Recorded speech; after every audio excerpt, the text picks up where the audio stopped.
మహిళలు వస్తున్నటువంటి పరిస్థితులు మేము భూ పోరాటాలకు సిద్ధమని చెప్తున్నారు. ఇవాళ 2 సెంట్లు ఇస్తా అన్నారు చంద్రబాబు నాయుడు గారు.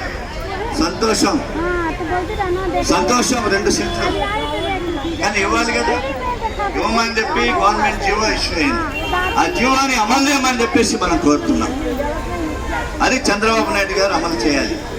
అమలు చేయకపోతే రాబోయేటువంటి కాలంలో రాష్ట్ర వ్యాప్త పోరాటాలకి మీరందరూ సిద్ధమవుతారా లేదా?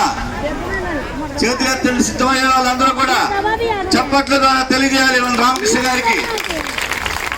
కాబట్టి వాళ్ళ పేదవాళ్ళు, బడుగు జీవులు, పేద ముస్లింలు నిన్న 500 అప్లికేషన్ ఫారాలు రాసి రాజరాజపేటలో పూర్తి చేస్తే 450 మంది మైనార్టీసే దీంట్లో ఒక్కరోజు మొన్న 400 మైనార్టీసే.